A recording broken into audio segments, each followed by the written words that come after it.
सारंगढ़ विलायगढ़ जिले के सरसीवा थाना क्षेत्र में लंबे समय से जीवनदायिनी महानदी तट से रेत के अवैध उत्खनन परिवहन का सिलसिला थमने का नाम ही नहीं ले रहा है। देखिए रिपोर्ट।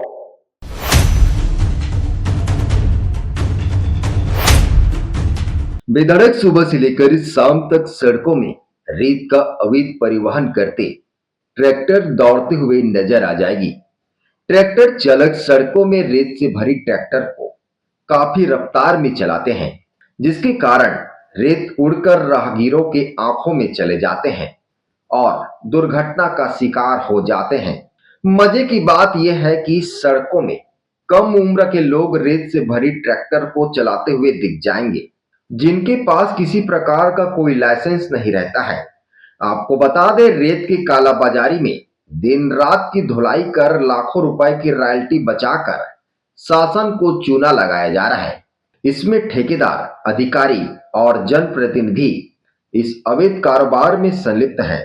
जिम्मेदार अधिकारी पूरे मामले से अनजान बनने का नाटक करते हैं और कार्रवाई के नाम पर केवल दिखावा किया जा रहा है, जबकि नाम न बताने की शर्त पर कुछ वाहन मालिकों ने बताया कि उनके द्वारा बकायदा खनिज विभाग के अधिकारियों को मोटा नजराना हर महीने भेंट किया जाता है, जिसके बदले में वे उन्हें संरक्षण देते हैं और यदि उनके वाहन पकड़े भी जाए तो खाना पूर्ति कर छोड़ दिया जाता है।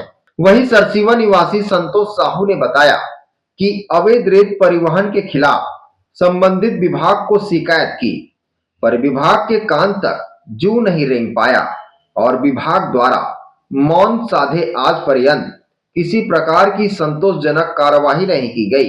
संतोष साहू ने आगे बताया कि उनके द्वारा 27 जून को वे अपने निजी काम से बस स्टैंड जा रहे थे, जहां उस समय जोरों की बारिश हो रही थी। उनके पीछे में एक कार भी आ रही थी। तभी बस स्टैंड परिसर में 4 ट्रैक्टर इस तरह से खड़े थे कि उनको आगे जाते बना न पीछे जाते और वे पूरी तरह से भीग चुके थे। जहां उनके द्वारा ट्रैक्टरों को साइड में खड़े करने आवाज लगाया गया, पर ट्रैक्टर चालकों ने वाहन नहीं हटाया और वहीं खड़े मजे से तमाशा देख रहे थे।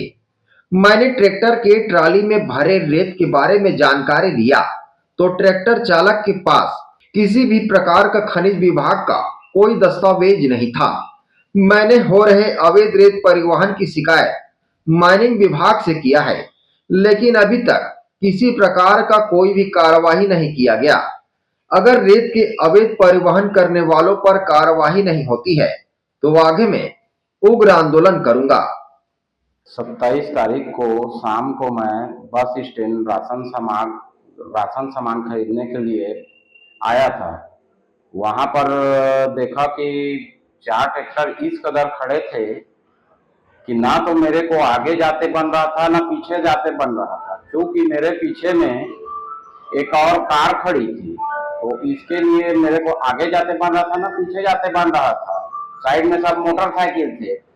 मैं वहां पर ट्रैक्टर मालिक कौन है कह के चिल्लाता रहा, मगर उन लोग दूर से देख रहे थे मगर आ नहीं रहे थे। फिर मैं पूरा हिल गया ना, तो उसके बाद में मैं गाड़ी से उतरा अपना बाइक से उतरने के बाद में मैंने फिर उन ट्रैक्टरों का फोटो वगैरह खींचना चालू किया, वीडियो वगैरह बनाना चालू किया। इतने में तुरंत सभी ट्रैक्टर चालक आ गए और गाड़ी चालू करके इस कदर मोड़ के भागे कि वहां कोई सामने आ जाता तो 100% कुछ भी हो सकता था, कुछ भी दुर्घटना हो सकता था। ये आगे क्या है? जी, आगे मैं उन ट्रैक्टर मालिकों के खिलाफ कार्रवाई चाह रहा हूँ। सबसे बड़ी बात यह है, क्षेत्र में क्या बोलते हैं, मतलब 4 ट्रैक्टर खड़ा था, एक ट्रैक्टर में सिर्फ नंबर है, बाकी 4 ट्रैक्टर में नंबर ही नहीं, और एक ट्रैक्टर में नंबर है उसमें भी पीयूसी नहीं है पोल्यूशन का, न इंश्योरेंस है, कुछ भी नहीं है। मेरे द्वारा माइनिंग अधिकारी कोई एसडी भारद्वाज है, भूपालन में एसडी भारद्वाज बता रहे थे, उनको मैं फोन किया, 3 बार कॉल किया मगर वो मेरा कॉल भी रिसीव नहीं किए। उसके बाद में एक और नंबर मिला मेरे को, उनके पास मैं फोन किया, क्या कोई अनुराग वगैरह है, तो उनके द्वारा कॉल रिसीव किया गया, लेकिन उनके द्वारा बोला गया कि मैं 15-17 किलोमीटर की दूरी पर हूँ, आते तक तो उन लोग भाग जाएंगे कह के।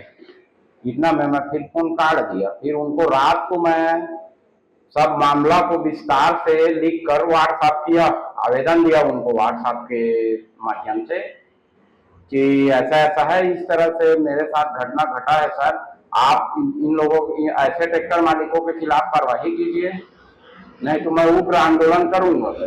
Bureau report ACN 24।